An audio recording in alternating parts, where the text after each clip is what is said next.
ಹಾಗೆ ಎಲ್ರಿಗೂ ನಮಸ್ಕಾರ. ಸೊ ಬಿಗ್ ಬಾಸ್ನ ಇವತ್ತಿನ ಎಪಿಸೋಡ್ ಹೇಗಿತ್ತು ಅಂತ ಕಮೆಂಟ್ ಬಾಕ್ಸಲ್ಲಿ ಹಂಗೆ ರಪ ರಪ ರಪ ಅಂತ ಕಮೆಂಟ್ ಬಾಕ್ಸಲ್ಲಿ ಕಮೆಂಟ್ ಮಾಡಿ. ಸೊ ಯಾಕೋ ವ್ಯೂಸ್ಗಳು ಕಡಿಮೆ ಆಗ್ತಾ ಇದೆ, ಯಾಕೆ ಏನು ಅಂತ ಗೊತ್ತಿಲ್ಲ ನನಗೆ. ಸೊ ಆದಷ್ಟು ವಿಡಿಯೋಗೆ ಲೈಕ್ ಮಾಡಿ, ಇಷ್ಟ ಆದರೆ ಆ್ಯಂಡ್ ಕಮೆಂಟ್ ಕೂಡ ಮಾಡಿ ಅಂತ ಹೇಳ್ತೀನಿ. ಆ್ಯಂಡ್ ಇವತ್ತಿನ ಎಪಿಸೋಡು ಖಂಡಿತವಾಗ್ಲೂ ಸಖತ್ತಾಗಿತ್ತು. ಆ್ಯಂಡ್ ಅದರಲ್ಲೂ ಮುಖ್ಯವಾಗಿ ನಮ್ಮ ಗಿಲ್ಲಿ ಆ್ಯಂಡ್ ಅಶ್ವಿನಿ ಅವರು ಸಪೋರ್ಟ್ ತುಂಬ ಚೆನ್ನಾಗಿ ಮಾಡಿದ್ರು. ಜೊತೆಗೆ ಕೊನೆಯಲ್ಲಿ ರಘು ಆ್ಯಂಡ್ ನಮ್ಮ ಧನುಷ್ ನಿಜವಾಗ್ಲೂ ಅಪ್ರಿಷಿಯೇಟ್ ಮಾಡಲೇಬೇಕು. ಸ್ಪೆಷಲಿ ಧನುಷ್ ಸಖತ್ತಾಗಿ ಟಾಸ್ಕ್ನ ಕಂಪ್ಲೀಟ್ ಮಾಡಿದ್ದಾರೆ.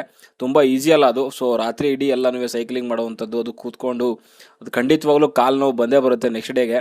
ಆ್ಯಂಡ್ ಸಖತ್ತಾಗಿ ಮಾಡಿದ್ರು ಕೂಡ ಇಬ್ಬರು ಕೂಡ. ಅದರಲ್ಲಿ ಸ್ಪೆಷಲಿ ರಘು ಅವರೇ ಮೆನ್ಷನ್ ಮಾಡಿದ್ದಾರೆ, ಸೊ ಧನುಷೇ ಜಾಸ್ತಿ ಮಾಡಿದ್ದು ಅಂತ. ಬಟ್ ಆದರೂ ಕೂಡ ಇಬ್ಬರನ್ನು ಕೂಡ ಅಪ್ರಿಷಿಯೇಟ್ ಮಾಡಬೇಕು. ಬಿಕಾಸ್ ರಘು ಅವರ ಒಂದು ಏಜ್ ಆದರೂ ಆಗಿರ್ಬೋದು, ಅವ್ರ ಲೆಗ್ ಪೇನ್ ಆದರೂ ಆಗಿರ್ಬೋದು, ಅದನ್ನೆಲ್ಲ ಇಟ್ಕೊಂಡು ಕೂಡ ಸೊ ಆ ರೇಂಜಿಗೆ ಒಂದು ಸ್ಪೋರ್ಟಿವ್ ಆಗಿ ತೊಗೊಂಡು ಇಡೀ ಮನೆ ಮಲಗಲಿ ಅನ್ನೋವಂಥದ್ದನ್ನು ಮಾಡಿದ್ರಲ್ಲ, ಅದಕ್ಕೋಸ್ಕರ ನಿಜವಾಗ್ಲೂ ಅಪ್ರಿಷಿಯೇಟ್ ಮಾಡಲೇಬೇಕು. ಸಖತ್ತಾಗಿ ಮಾಡಿದ್ರು ಖಂಡಿತವಾಗ್ಲೂ. ಆ್ಯಂಡ್ ಅಗೇನ್ ಇಲ್ಲಿ ಟಾಸ್ಕ್ ಅಂತ ಬಂದಾಗ ಏನೇನಾಯಿತು ಅಂತೆಲ್ಲ ಗೊತ್ತಿದೆ, ಸೀಕ್ರೆಟ್ ಟಾಸ್ಕ್ಗಳು. ಅದ್ರ ಜೊತೆಗೆ ಸೊ ನಾನು ಯಾಕೋ ಈ ವೈಲ್ಡ್ ಕಾರ್ಡ್ ಕಂಟೆಸ್ಟೆಂಟ್ಗಳು ಸ್ವಲ್ಪ ಅತಿಯಾಗಿ ಆಡಿದ್ರು ಅಂತ ನನಗನ್ಸುತ್ತೆ. ಈ ಒಂದು ಕಡೆಗೆ ಅಲ್ಲಿ ಇಡೀ ಮನೆ ಮಲಗಬೇಕು ಅಂತ ಇಲ್ಲಿ ಇಬ್ಬರು ಸೈಕಲ್ ತುಳಿತಾರೆ ಕಷ್ಟಪಟ್ಟು. ಸೊ ಇಲ್ಲಿರೋವಂಥ ಒಂದು ಸೀಕ್ರೆಟ್ ಟಾಸ್ಕು ಅದು ಇದು ಮಣ್ಣು ಅಂತ ಹೇಳ್ಬಿಟ್ಟು ಸುಮ್ಮನೆ ಕೆದಕಕ್ಕೆ ಹೊಂಟೋದ್ರು ಅಂತ ನನಗನ್ಸುತ್ತೆ. ಯಾರು ಕೂಡ ನಿದ್ದೆ ಮಾಡೋಕ್ಕೂ ಬಿಡಲಿಲ್ಲ. ಆ್ಯಂಡ್ ಅಲ್ಲಿರೋವಂಥ ಕಂಟೆಸ್ಟೆಂಟ್ಗಳು ಕೂಡ ಹಾಗೆ ಇದ್ದಾರೆ. ಸೊ ಹೋಗಿ ಕಷ್ಟಪಡ್ತಾರೆ ಅಂತ ಸುಮ್ಮನೆ ಮಲಗೋದು ಬಿಟ್ಟು ಸುಮ್ಮನೆ ಅದು ಏನು ಹೆಂಗೋ ಫೋಟೋ ಫ್ರೇಮ್ ಎತ್ತಿದ್ದಾರೆ, ಎಲ್ಲ ಆಗೋಗಿದೆ. ಸೊ ಅದು ಸೀಕ್ರೆಟ್ ಟಾಸ್ಕ್ ಅಂತ ಕೂಡ ಹೇಳ್ತಿದ್ದಾರೆ. ಅದನ್ನು ಪ್ರೂವ್ ಮಾಡ್ಲಿಕ್ಕೆ ಹೊರಟಿದ್ದಾರೆ. ಏನು ಪ್ರೂವ್ ಮಾಡೋಕೆ ಹೊರಟಿದ್ರು ಅದನ್ನ? ಅಲ್ಲ ಅವ್ರಿಬ್ರು ಕಷ್ಟಪಡ್ತಿರೋದಕ್ಕೆ ಬೆಲೆ ಇಲ್ವಾ? ಅಲ್ಲ ಸುಮ್ಮನೆ ಹೋಗಿ ಮಲ್ಕೊಳ್ಳೋದು ಬಿಟ್ಬಿಟ್ಟು ಸೀಕ್ರೆಟಸ್ ಕೊಟ್ಟಿದ್ರು ಅನ್ನೋ ಕಾರಣ, ಅವ್ರು ಗೆದ್ದರು ಅಂತ ನನ್ನ ಕಾರಣ ಏನಾಗ್ತಿತ್ತು? ಅವ್ರಿಬ್ರಿಗೆ ಏನೋ ಸಿಗ್ತಿತ್ತು. ಅದಕ್ಕೆ ಅದರಲ್ಲೂ ಮುಖ್ಯವಾಗಿ ಚೈತ್ರ ಅಂತೂ ಹೊರಗೆ ಆಡ್ತಾಳೆ ಅವ್ರ. ಅದರಲ್ಲ ಕ್ಯಾಪ್ಟನ್ಸಿ ಟಾಸ್ಕ್ ಕ್ಯಾಪ್ಟನ್ ಆಗಿದ್ದಾದ್ಮೇಲಂತೂ ಎಲ್ಲದಕ್ಕೂ ಭಯ ಆಗ್ತಾಳೆ. ಬಿರಿಯಾನಿ ಹೋಗಿ ಎತ್ತಿಟ್ಕೊಂತಾಳೆ. ಅಶ್ವಿನಿಗೆ ಹೋಗಿ ಗಿಲ್ಲಿ ಹಂಗೆ ಹೇಳ್ದ ಹಿಂಗೆ ಹೇಳ್ದ ಅಂತೇಳಿ ಸುಳ್ಳು ಹೇಳಿ ಅವಳು ಅಶ್ವಿನಿ ಕಡೆಯಿಂದ ಬಾಯಿ ಬಿಡಿಸುವಂಥ ಪ್ರಯತ್ನ ಮಾಡ್ತಾಳೆ. ಅಲ್ಲಿಂದ ಓಡೋಗ್ತಾಳೆ.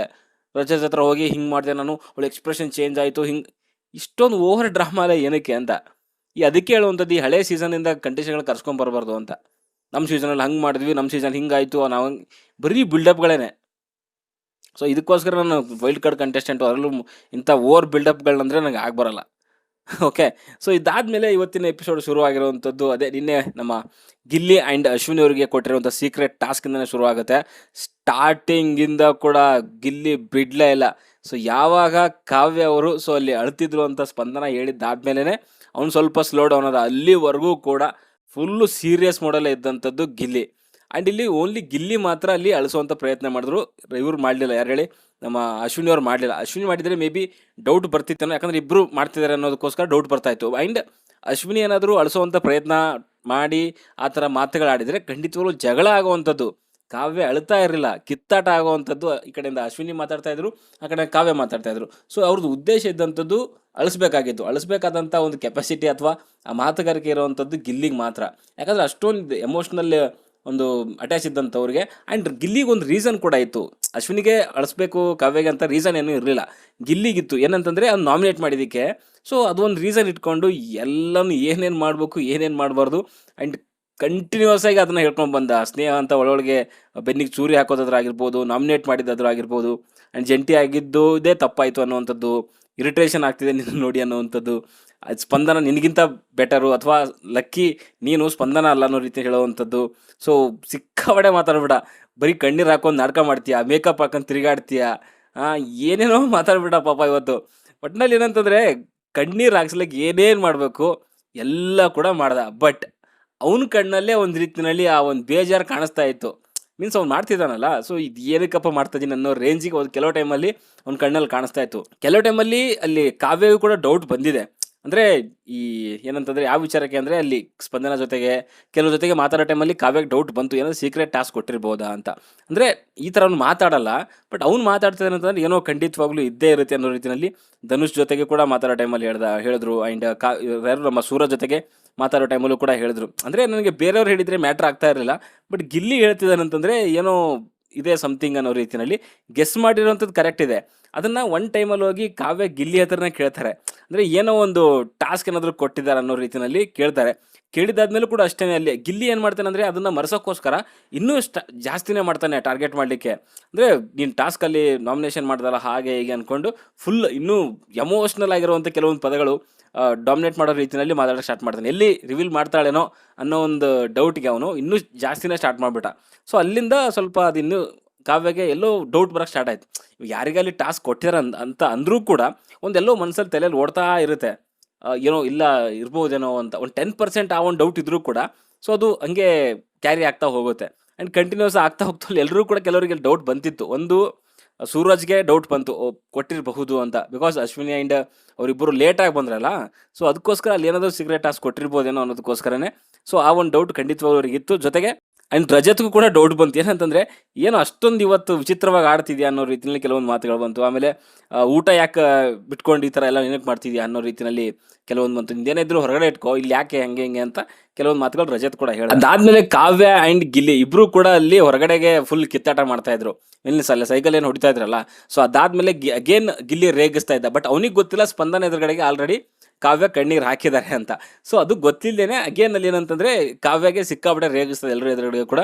ಕಾವ್ಯ ಕೂಡ ಸ್ವಲ್ಪ ಸೀರಿಯಸ್ಸಾಗಿ ಆಗಿದ್ರು. ಸೀರಿಯಸ್ ಆಗಿದ್ದಾದ್ಮೇಲೆ ಅಲ್ಲಿ ಸ್ಪಂದನ ಬಂದು ಹೇಳ್ತಾರೆ, ಸೊ ಯಾಕೋ ಹಿಂಗೆ ಆಡ್ತಾ ಇದೆಯಾ ಅವಳು, ಪಾಪ ಕಣ್ಣೀರು ಹಾಕ್ತಾ ಇದ್ಲು ಅನ್ನೋ ರೀತಿಯಲ್ಲಿ. ಅವಾಗ ಸ್ಪಂದನ ಹೇಳಿದ್ದಾದ್ಮೇಲೆ ಓಕೆ ಒಂದು ಲೆವೆಲ್ಗೆ ಇವಾಗ ಅವನಿಗೆ ಸಮಾಧಾನ ಆಗುತ್ತೆ, ಬಿಕಾಸ್ ಕಂಪ್ಲೀಟ್ ಆಯಿತು ಅನ್ನೋ ರೀತಿಯಲ್ಲಿ. ಸೊ ಅದು ನಿಜವಾಗ್ಲೂ ಸಖತ್ತಾಗಿ ಮಾಡ್ದ. ಆ್ಯಂಡ್ ಇಡೀ ಒಂದು ಎಪಿಸೋಡಲ್ಲಿ ಅರ್ಧ ಎಪಿಸೋಡ್ ಅವನ ಮೇಲೇ ಒಂದು ರೀತಿಯಲ್ಲಿ ಸ್ಕ್ರೀನ್ ಸ್ಪೇಸ್ ಇತ್ತು ಅಂತಲೇ ಹೇಳ್ಬೋದು. ಓಕೆ, ಸೊ ಒಟ್ಟಿನಲ್ಲಿ ಕಾವ್ಯಗೆ ಕಣ್ಣೀರು ಹಾಕಿಸಿ ಟಾಸ್ಕ್ನ ಕಂಪ್ಲೀಟ್ ಮಾಡ್ದ. ಬಟ್ ಅವನ ಕಣ್ಣಲ್ಲೇ ಒಂದು ರೀತಿಯಲ್ಲಿ ಅದು ಬೇರೆ ಒಂದು ನೋವು ಇತ್ತು ಅಂತ ನನಗನ್ಸುತ್ತೆ. ಇದಾದಮೇಲೆ ಇಲ್ಲೊಂದು ಬಿರಿಯಾನಿ ಕತೆ ಬೇರೆ ನಡೆಯುತ್ತೆ. ಸ್ಟಾರ್ಟಿಂಗಲ್ಲೇ ನೀವು ನೋಡಿದಿರಾ, ಸೊ ರಘು ಬಂದು ಒಂದೇ ಒಂದು ಲೆಗ್ ಪೀಸ್ ಕೊಡೋ ಅನ್ನೋ ರೀತಿಯಲ್ಲಿ ಹೇಳ್ತಾ ಇದ್ದ. ನಾನು ಕೊಡಲ್ಲ, ನಾನೇ ಕೊಡಬೇಕು, ಅಲ್ಲ ಗ್ರೇವಿ ಹಾಕು ಅಂತಂದರೆ ನನಗೆ ಆಲೂಗಡ್ಡೆ ಗ್ರೇವಿ ಹಾಕ್ತೀಯ ನೀನು, ನನಗೆ ಎಷ್ಟು ಗುರುಸಿದ್ಯಾ ನೀನು, ನಿನಗೆ ಬಿಟ್ಬಿಡ್ತೀನ ನಾನು ಅನ್ನೋ ರೀತಿಯಲ್ಲಿ ಫುಲ್ ಅವಾಜಲ್ಲಿ ಆಗ್ತಾ ಇದ್ದಾರೆ ರಘುಗೆ. ಅದಾದಮೇಲೆ ಅದು ಬಿರಿಯಾನಿ ಯಾಕೋ ತಿಂದಿಲ್ಲ ಅಂತ ಹೇಳ್ತಾ ಇದ್ರಪ್ಪ, ಒಂದು ಚೂರು ಕೂಡ ತಿಂದಿಲ್ಲ ಅಂತ ರಜತ್ ಬೇರೆ ಹೇಳ್ತಾ ಇದ್ದ. ಅದೂ ಟಾಸ್ಕ್ ಇರ್ಬೋದಾ ಅಂತ ಕೊನೆಗೆ ಅವನಿಗೂ ಯಾರಿಗೆ ರಜತ್ಗೆ ಅದು ಕೂಡ ಡೌಟು, ಇವನು ಬಿರಿಯಾನಿ ತಿಂದಿಲ್ಲ ಅಂತಂದರೆ ಎತ್ತಿಟ್ಟಿದ್ದಾನೆ ಅಂತಂದರೆ ಪಕ್ಕ ಏನೋ ಟಾಸ್ಕ್ ಇರ್ಬೋದು, ಸೀಕ್ರೆಟ್ ಟಾಸ್ಕ್ ಕೊಟ್ಟಿರ್ಬೋದು. ಸೊ ಅದಕ್ಕೋಸ್ಕರನೇ ಹಿಂಗೆ ಮಾಡ್ತಿದ್ದಾನೆ ಅಂತ ಹೇಳ್ಬಿಟ್ಟು ಏನು ಮಾಡಿದ್ರೆ ಅಲ್ಲಿ ರಘು ಬಂದು ಕೊನೆಗೆ ಸೊ ನೀನು ತಿಂದಿಲ್ಲ ಅಂದರೆ ನಾನು ತಿಂದ್ಬಿಡ್ತೀನಿ ಅನ್ನೋ ರೀತಿಯಲ್ಲಿ ಮಾತಾಡ್ತಾ ಇದ್ರು. ಅದನ್ನು ತೊಗೊಂಡು ಹೋಗ್ಬಿಟ್ಟು ಅವಳು ಯಾರು ಚೈತ್ರ ತೊಗೊಂಡೋಗಿ ಕ್ಯಾಪ್ಟನ್ ರೂಮಲ್ಲಿ ಇಟ್ಟಿದ್ದಾಳೆ. ಅಲ್ಲ ಅವರು ಊಟಕ್ಕೂ ಕೂಡ ಹಂಗೆ ಮಾಡ್ಬೋದಾ, ಅವ್ನಿಗೆ ಟಾಸ್ಕ್ ಕೊಟ್ಟಿದ್ದಾರೆ ಅನ್ಕೊಳ್ಳೋಣ, ಊಟಕ್ಕೂ ತೊಗೊಂಡೋಗ್ಬಿಟ್ಟು ಕ್ಯಾಪ್ಟನ್ ರೂಮಲ್ಲಿ ಇಟ್ಕೋಬೇಕಾದ್ನ. ಅದೇನೋ ಅಪ್ಪ ಎಲ್ಲನೂ ಬರೀ ಟಾಸ್ಕು ಅಂತಲೇ ಮಾಡ್ತಾರೆ. ಮಾನವೀಯತೆ ವ್ಯಕ್ತಿತ್ವಕ್ಕೆ ಏನು ಒಂದು ಚೂರು ಬೆಲೆನೇ ಇಲ್ವಾ. ನನಗಂತೂ ಸಖತ್ ಬೇಜಾರಾಯ್ತು. ಇದರಲ್ಲೂ ಮುಖ್ಯವಾಗಿ ಚೈತ್ರ ಆಡುವಂಥದ್ದು ನೋಡಿದ್ರೆ ಹಂಗೆ ಉರಿದೋಗ್ಬಿಡುತ್ತೆ. ಇದಾದ್ಮೇಲೆ ಅಲ್ಲಿ ಫೋಟೋ ಫ್ರೇಮ್ ಎತ್ತೋವಂಥದ್ದು. ಫೋಟೋ ಫ್ರೇಮ್ ಎತ್ತೋದು ಏನು ಮಾಡಿದ್ರು ಅಂತ ನನ್ನ ಪ್ರಕಾರ ಅದನ್ನು ಅಶ್ವಿನಿ ಎತ್ತಬೇಕಾಗಿತ್ತು ಅಂತ ನನಗನ್ಸುತ್ತೆ. ಸೊ ಗಿಲ್ಲಿ ಎತ್ತದ ಆ್ಯಂಡ್ ಹೈಟ್ ಸಾಕಾಯಿತು ಅವನಿಗೆ, ಎತ್ಬಿಟ್ಟು ತೊಗೊಂಡೋಗಿ ಸ್ಟೋರ್ ರೂಮ್ಗೆ ಇಟ್ಟ, ಯಾರೂ ನೋಡಲಿಲ್ಲ. ಬಟ್ ಅದಾದಮೇಲೆ ಅಲ್ಲಿ ಸ್ಪಂದನ ಅಬ್ಸರ್ವ್ ಮಾಡ್ತಾಳೆ, ಸೊ ಏನೋ ಫೋಟೋ ಫ್ರೇಮ್ ಕಾಣಿಸ್ತಾ ಇಲ್ಲ ಅಂತ. ಅದಾದಮೇಲೆ ಶುರು ಆಯಿತು ನೋಡಿ, ಯಾರು ಎತ್ತಿದ್ರು ಏನಿಲ್ಲ. ಬಟ್ ಗಿಲ್ಲಿ ಒಂದೇನೋ ತಲೆ ಓಡಿಸ್ದ ಅಂತಂದರೆ ಅದು ರಕ್ಷಿತಾ ಅಂದು ಫೋಟೋ ಇಟ್ಬಿಟ್ಟು ಅವನದು ಎತ್ಬಿಟ್ಟ. ಅವ್ನು ಏನಕ್ಕೆ ಎತ್ತದ ಅಂತಂದರೆ ನನ್ನ ಇಟ್ಟಿದ್ರೆ ನನ್ನ ಮೇಲೆ ಡೌಟ್ ಬರುತ್ತೆ ಅಂತ ರಕ್ಷಿತಾ ಫೋಟೋ ಇಟ್ಟ. ಸೊ ಸ್ಟಾರ್ಟಿಂಗಲ್ಲಿ ಕೆಲವರೆಲ್ಲ ರಕ್ಷಿತಾಗೆ ಮೇಲೇ ಹೋದರು. ಬಟ್ ಅದಾದಮೇಲೆ ಚೈತ್ರ ಒಂದು ಸ್ವಲ್ಪ ತಲೆ ಓಡಿಸ್ಬಿಟ್ಟು ರಕ್ಷಿತದ ಹೈಟೇ ಸಾಲವಲ್ಲ, ಅದು ಹೆಂಗೆ ಎತ್ತಾಳೆ ಅಂತ ಅದೊಂದು ಲಾಜಿಕ್ ಆಗಿರುವಂಥ ಪಾಯಿಂಟ್ ಮಾತಾಡಿದ್ಲು. ಅದಾದಮೇಲೆ ಕೆಲವರು ಅದ್ರ ಮೇಲೆ ರಕ್ಷಿತಾ ಮೇಲೆ ಹೇಳಿದ್ರು ಕೂಡ ಸೊ ಕೊನೆಗೆ ಅದು ಬಂದಿರುವಂಥದ್ದು ಆರೋಪ ಗಿಲ್ಲಿ ಮೇಲೆ ಬಂತು. ಬಿಕಾಸ್ ಅವ್ನು ನೀರು ತರಲಿಕ್ಕೆ ಹೋದಾಗ ತುಂಬ ಲೇಟಾಗಿ ಬಂದ ಅಂತ ಸ್ಪಂದನ ಕೆಲವರೆಲ್ಲ ಹೇಳಿದ್ದಾದಮೇಲೆ ಸೊ ಒಂದಂತೂ ಡೌಟ್ ಬಂದಿದೆ. ಸೊ ಇಲ್ಲಿ ಗಿಲ್ಲಿಗಂತೂ ಪಕ್ಕಾ ಸೀಕ್ರೆಟ್ ಟಾಸ್ಕ್ ಕೊಟ್ಟಿದ್ದಾರೆ ಅಂತ. ಅದ್ರ ಜೊತೆಗಿದ್ದಂಥದ್ದು ಅಶ್ವಿನಿ ಅವರು. ಅದಾದಮೇಲೆ ಲೇಟ್ ಆಯ್ತಲ್ಲ ಬರಲಿಕ್ಕೆ ಅವ್ರಿಗೆ, ಸೊ ಅಲ್ಲಿ ಆ್ಯಕ್ಟಿವಿಟಿ ರೂಮಿಂದ. ಸೊ ಅದ್ರ ಮೇಲೆ ಸುಮಾರು ಜನಕ್ಕೂ ಕೂಡ ಸೀಕ್ರೆಟ್ ಟಾಸ್ಕ್ ಅಂತ ಡೌಟ್ ಅಂತೂ ಖಂಡಿತವಾಗ್ಲೂ ಬಂದಿದೆ. ಬಟ್ ಅದನ್ನು ತುಂಬ ಜಾಸ್ತಿ ಓವರಾಗಿ ಅದನ್ನು ಡಿಸ್ಕಷನ್ ಮಾಡಿದ್ರು ಅಂತ ನನಗನ್ಸುತ್ತೆ. ಅಲ್ಲಿ ರಾಶಿಕಾ ಕೂಡ ಹೇಳಿದ್ರು ಅದು ಪಕ್ಕ ಸ್ಟೋರ್ ರೂಮಲ್ಲೇ ಇಟ್ಟಿದ್ದಾರೆ, ಎತ್ಕೊಂಡು ಹೋಗಿ ಅಂತ ಕೂಡ ಹೇಳಿದ್ರು ರಾಶಿಕಾ. ಸೊ ಅದು ಕೆಲವರಿಗೆ ಡೌಟ್ ಬಂದಿದೆ. ಬಟ್ ರಾತ್ರಿ ಎಲ್ಲ ಅನ್ನೆಸೆಸರಿಯಾಗಿ ಹುಡುಕುವಂಥ ಪ್ರಯತ್ನ ಮಾಡಿದ್ರು, ಅದು ಅವಶ್ಯಕತೆನೇ ಇರಲಿಲ್ಲ ಅಂತ ನನಗನ್ಸುತ್ತೆ. ಅಲ್ಲಿ ನೋಡಿದ್ರೆ ಇಬ್ರು ರಘು ಆ್ಯಂಡ್ ಧನುಷ್ ಅವರು ಸೊ ಇವ್ರಿಗೋಸ್ಕರ ಮಲಗಲಿ ಅಂತ ಇಡೀ ರಾತ್ರಿ ಸೈಕಲ್ ತುಳಿತಿದ್ದಾರೆ. ಸೊ ಇಲ್ಲಿ ಎಲ್ರಿಗೂ ಚೈತ್ರ ಆ್ಯಂಡ್ ರಜತ್ ಸೊ ಬಿಡದೇನೆ ಸುಮ್ಮನೆ ಅದು ಹುಡುಕ್ಬೇಕು, ಫ್ರೇಮ್ ಹುಡುಕ್ಬೇಕು, ಫೋಟೋ ಫ್ರೇಮು ಹಾಗೆ ಹೀಗೆ ಅಂತ ಸುಮ್ಮನೆ ಎಲ್ರಿಗೂ ಕಾಟ ಕೊಟ್ಕೊಂಡು ಹುಡುಕ್ತಾ ಇದ್ದಾರೆ. ಅನ್ನೆಸೆಸರಿ ಗುರು ಅದು. ಅಲ್ಲಿ ಧ್ರುವಂತ್ ಬಂದು ಹೇಳ್ದ, ನೀವು ಯಾಕೆ ಎಲ್ರಿಗೂ ಕೂಡ ಡಿಸ್ಟರ್ಬ್ ಮಾಡ್ಕೊಂಡು ಬೊಬ್ಬೆ ಹೊಡ್ಕೊತಿದ್ರ ಅನ್ನೋ ರೀತಿಯಲ್ಲಿ ಬಂದು ಹೇಳ್ದ. ಮೀನ್ಸ್ ಅವ್ರು ರಘು ಕೂಡ ಹೇಳಿದ್ರು, ನಾವು ನಿಮಗೋಸ್ಕರ ಅಲ್ಲಿ ಸೈಕಲ್ ಹೊಡಿತಾ ಇದೀವಿ, ಹೋಗಿ ಮಲ್ಕೊಳ್ಳಿ ಅನ್ನೋ ರೀತಿಯಲ್ಲಿ ಹೇಳಿದ್ರು ಕೂಡ ಕೇಳಲಿಲ್ಲ ಅವರು. ನೀವು ಬೇಕಾದ್ರೆ ಹೋಗಿ ಮಲ್ಕೊಳ್ಳಿ ಹಾಗೆ. ಮತ್ತು ಅಷ್ಟೊಂದೆಲ್ಲ ಕಿರ್ಚಾಡಿದ್ರೆ ಇನ್ನೇನಾಗುತ್ತೆ. ನನ್ನ ಪ್ರಕಾರ ಕಾವ್ಯ ಆ್ಯಂಡ್ ರಜತ್ ಹೇಳಿದ್ರಲ್ಲ ಅಲ್ಲಿ, ಸುಮ್ಮನೆ ಧ್ರುವಂತ ಹೇಳಿದ್ರಲ್ಲ ಅಲ್ಲಿ, ಸೊ ಕರೆಕ್ಟಾಗಿತ್ತು. ಮಲಗಬೇಕಾದ್ರು ಸುಮ್ಮನೆ ಹೋಗ್ಬಿಟ್ಟು ಅವರು ತುಳಿಯೋದಕ್ಕೂ ಕೂಡ ಬೆಲೆ ಇಲ್ದಂಗೆ ಆಗೋಗ್ಬಿಡುತ್ತೆ. ಅಷ್ಟು ಕಷ್ಟಪಟ್ಟು ಏನಕ್ಕೆ ತುಳಿಬೇಕಾಗಿತ್ತು, ಸುಮ್ಮನೆ ಬಿಟ್ಬಿಡ್ಬೇಕಿತ್ತು. ಅವ್ರು ರಜತ್ ಹೇಳ್ತಾನೆ ಒಂದ್ಸರಿ ಬಿಟ್ಟು ನೋಡಿ ಅನ್ನೋ ರೀತಿ. ಒಟ್ಟಿನಲ್ಲಿ ಫೋಟೋ ಫ್ರೇಮ್ ಅಂತೂ ಯಾರಿಗೂ ಕಾಣದೇ ಇರೋ ರೀತಿಯಲ್ಲಿ ತೊಗೊಂಡೋಗಿ ಇಟ್ಟಿದ್ದಾರೆ. ಅದಾದಮೇಲೆ ಅಲ್ಲಿ ಆಣೆ ಮಾಡು ದೇವ್ರ ಮೇಲೆ ಹಾಗೆ ಹೀಗೆ ಅಂತೆಲ್ಲ ಡಿಸ್ಕಷನ್ ಎಲ್ಲ ಆಯಿತು. ಬಟ್ ಅವನು ಆಣೆ ಮಾಡ್ಲಿಕ್ಕಂತ ರೆಡಿ ಇಲ್ಲ. ಸೊ ಇದು ನನಗೆಲ್ಲ ತಪ್ಪು ಅಂತ ಅನಿಸ್ತು. ದೇವ್ರ ಮೇಲೆ ಆಣೆ ಇಟ್ಬಿಟ್ಟು ಈ ಥರ ಸೀಕ್ರೆಟ್ಗಳನ್ನ ಬಿಡಿಸುವಂಥದ್ದು ಖಂಡಿತವಾಗ್ಲೂ ತಪ್ಪು. ಮೇ ಬಿ ಇದು ವೀಕೆಂಡಲ್ಲಿ ಮಾತು ಬರುತ್ತೆ ಅಂತ ನನಗನ್ಸುತ್ತೆ. ಸೊ ಅದಕ್ಕೋಸ್ಕರ ಏನು ಮಾಡಬೇಕಾಗಿತ್ತು ಅಂದರೆ ಎಲ್ರಿಗೂ ಕೂಡ ಗಿಲ್ಲಿ ಮೇಲೆ ಡೌಟ್ ಬರುತ್ತೆ. ಈಗ ಅಶ್ವಿನಿ ಏನಾದರೂ ಎತ್ತಿದ್ದಿದ್ರೆ ಸೊ ಅಶ್ವಿನಿ ಮೇಲೆ ಅಷ್ಟೊಂದು ಯಾರು ಆಣೆ ಮಾಡುವಂತೆಲ್ಲ ಹೋಗ್ತಾ ಇರಲಿಲ್ಲ. ಸೊ ಅದಕ್ಕೋಸ್ಕರ ಅಶ್ವಿನಿ ಅವರು ಅದು ಫೋಟೋ ಫ್ರೇಮ್ನ ಎತ್ತಬೇಕಾಗಿತ್ತು ಅಂತ ನನಗನ್ಸುತ್ತೆ.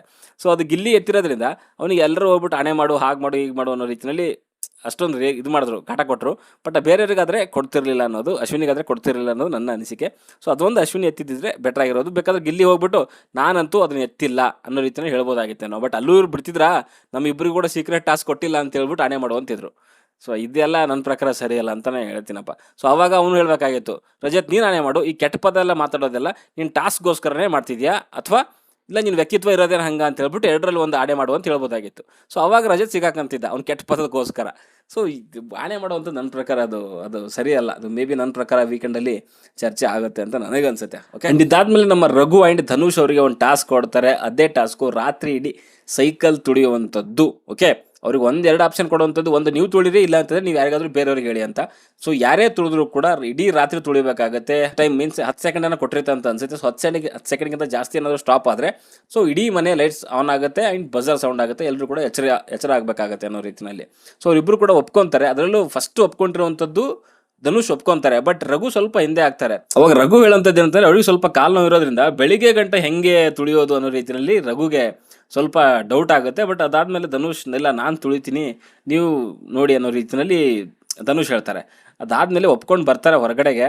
ಬಟ್ ಎಲ್ಲರೂ ಬಂದಮೇಲೂ ಕೂಡ ಹೇಳಿರೋವಂಥದ್ದು, ರಘು ಸರ್ ನೀವು ಯಾಕೆ ಒಪ್ಕೊಂಡ್ರಿ, ಕಾಲು ನೋವಿದೆ ಹಾಗೆ ಹೀಗೆ ಅಂತೆಲ್ಲ ಮಾತಾಡಿದ್ರು. ಬಟ್ ಇಬ್ಬರು ಕೂಡ ಸಖತ್ತಾಗಿ ಮಾಡಿದ್ರು ಗುರು. ಅದರಲ್ಲೂ ಧನುಷ್ ತುಂಬ ಚೆನ್ನಾಗಿ ಮಾಡಿದ್ರು. ಆ್ಯಂಡ್ ಅದಕ್ಕೆ ಸಪೋರ್ಟ್ ಮಾಡಿರೋವಂಥದ್ದು ರಘು ಅವರು. ಸೊ ಕಾಲು ನೋವು ಇದ್ರೂ ಕೂಡ ಆ ಒಂದು ಏಜಲ್ಲಿ ಸೊ ಆ ಸೀಟ್ ಮೇಲೆ ಕೂತ್ಕೊಂಡು ತುಳಿಯೋವಂಥದ್ದು ಅಷ್ಟು ಈಸಿ ಅಲ್ಲ.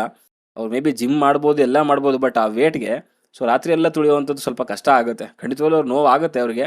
ಸೊ ಇವತ್ತೆಲ್ಲ ನಾಳೆ ಅದು ತುಳಿದಿರುವಂಥ ನೆಕ್ಸ್ಟ್ ಡೇಗೆ ಅದು ನೆಕ್ಸ್ಟ್ ಡೇಗೆ ನೋವಾಗುತ್ತೆ. ಬಟ್ ಇಬ್ಬರು ಕೂಡ ಸಕ್ಸಸ್ಫುಲ್ಲಾಗಿ ಆ ಟಾಸ್ಕ್ನ ಕಂಪ್ಲೀಟ್ ಮಾಡಿದ್ದಾರೆ. ಆ್ಯಂಡ್ ನನಗೆ ಒಂದು ಬೇಜಾರಾಗಿದೆ ಅದೇನೆ, ಇವ್ರ ಕಡೆಗೆ ತುಳಿತಾವ್ರೆ, ಅಲ್ಲಿ ಸುಮ್ಮನೆ ಕಿತ್ತಾಡ್ಕೊಂಡು ಸೀಕ್ರೆಟ್ ಟಾಸ್ಕು ಅದು ಇದು ಅಂತ ಹೇಳ್ಕೊಂಡು ತಿರುಗಾಡ್ತಾವ್ರೆ. ಸುಮ್ಮನೆ ಹೋಗಿ ಮಲ್ಕೊಂಡಿದ್ರೆ ಬೆಟರ್ ಆಗಿರೋದು. ಸೊ ನಿದ್ದೆ ಆದರೆ ಆಗೋದು ಅಟ್ಲೀಸ್ಟ್. ಅವ್ರು ತುಳಿಯೋದಕ್ಕೂ ಕೂಡ ಒಂದು ರೀತಿಯಲ್ಲಿ ಓಕೆ ಅಪ್ಪ, ನಾವು ತುಳಿದಿದ್ದಕ್ಕೂ ಎಲ್ಲರೂ ಕೂಡ ಆರಾಮಾಗಿ ಮಲ್ಕೊಂಡ್ರು ಅನ್ನೋ ರೀತಿಯಲ್ಲಿ ಅದಕ್ಕೊಂದು ನೆಮ್ಮದಿ ಇರೋದು. ಬಟ್ ಅದು ಜಾಸ್ತಿ ಸ್ವಲ್ಪ ಓವರಾಗಿ ಆಡಿದ್ರು ಚೈತ್ರ ಅಂತ ನನಗನ್ಸುತ್ತೆ. ಓಕೆ, ಸೊ ನಿಮ್ಗೇನು ಅನಿಸ್ತು? ಸೊ ಇವತ್ತಿನ ಒಂದು ಎಪಿಸೋಡ್ ನೋಡಿದ್ದಾದ್ಮೇಲೆ ಅಂತ ಕಮೆಂಟ್ ಬಾಕ್ಸಲ್ಲಿ ತಿಳಿಸಿ. ಆ್ಯಂಡ್ ಓವರಾಲ್ ಹೇಳಬೇಕು ಅಂತಂದರೆ ಗಿಲ್ಲಿ ತುಂಬ ಚೆನ್ನಾಗಿ ಮಾಡಿದ ಟಾಸ್ಕು. ಆಲ್ಮೋಸ್ಟ್ ಅರ್ಧ ಸ್ಕ್ರೀನ್ ಸ್ಪೇಸ್ ಇದ್ದಿದ್ದೇನೆ ಅವನ ಮೇಲೇ. ಅದಾದಮೇಲೆ ಕೆಲವೊಂದು ವಿಚಾರಗಳಾಗಿದೆ. ಸೊ ಇಲ್ಲಿ ಚೈತ್ರ ಅವ್ರು ಹೇಳೋವಂಥದ್ದು ಏನು ಅಂತಂದರೆ, ರಕ್ಷಿತಾನ ಸೊ ಕಿಚನಿಂದ ಆಚೆ ಇಟ್ಬಿಟ್ರೆ ಸೊ ಇಡೀ ಮನೆ ನೆಮ್ಮದಿಯಾಗಿರುತ್ತೆ ಅನ್ನೋ ರೀತಿಯಲ್ಲಿ ಹೇಳ್ತಿದ್ದಾರೆ. ಅದು ಯಾವ ಅರ್ಥದಲ್ಲಿ ಹೇಳಿದ್ರೋ ಗೊತ್ತಿಲ್ಲ ನನಗೆ. ಅಂದರೆ ಬೇಕಾಗಿದ್ದು ಅಡುಗೆ ಮಾಡ್ಕೊಂಡು ತಿಂತಾರೆ, ಸೊ ಅದರಿಂದ ಗಲಾಟೆ ಆಗ್ತಿದ್ದೇವೆ ಅನ್ನೋ ಒಂದು ಇದರಲ್ಲಿ ಹೇಳಿದ್ರ. ಸೊ ಯಾವ ಅರ್ಥದಲ್ಲಿ ಗೊತ್ತಿಲ್ಲ. ಬಟ್ ಅಲ್ಲಿ ರಾತ್ರಿ ಎಲ್ಲ ನೀವು ಕಿಚನ್ ಯೂಸ್ ಮಾಡೋಂಗಿಲ್ಲ ಅಂತ ಈ ಕಡೆ ಚೈತ್ರ ಹೇಳುವಂಥದ್ದು. ಅದು ನಿಮ್ಮ ಕೈಲಿ ಆಗೋದಿಲ್ಲ, ನೀವು ಅದನ್ನು ಮಾಡೋಕ್ಕಾಗೋದಿಲ್ಲ. ಸುದೀಪ್ ಸರ್ ಹೇಳಿದ್ರೆ ಯಾವಾಗ ಬೇಕಾದ್ರೂ ಮಾಡ್ಕೊಳ್ಬೇಕು ಅಂತ ಈ ಕಡೆಯಿಂದ ರಕ್ಷಿತಾ ಹೇಳುವಂಥದ್ದು. ಸೊ ಅವರಿಬ್ಬರ ಮಧ್ಯೆ ಕಿತ್ತಾಟ ಶುರು ಆಗುತ್ತಾ ಅಂತ. ಅಂದರೆ ಚೈತ್ರ ಸ್ವಲ್ಪ ಚೆನ್ನಾಗಿ ಮಾಡ್ತಿದ್ದಾಳೆ ಕ್ಯಾಪ್ಟನ್ಸಿ ಅಂತ ಬಂದಾಗ. ಕೆಲವರಿಗೆ ಟಾಸ್ಕ್ ಸಮಯದಲ್ಲಿ ಸೀರಿಯಸ್ ಆಗಿರಿ ಅನ್ನೋವಂಥದ್ದು ಅದೆಲ್ಲ ಚೆನ್ನಾಗಿದೆ. ಬಟ್ ಕೆಲವು ಟೈಮಲ್ಲಿ ಓವರ್ ಡ್ರಾಮಾ ಮಾಡ್ತಿದ್ದಾನೆ ಅಂತ ನನಗನ್ಸುತ್ತೆ.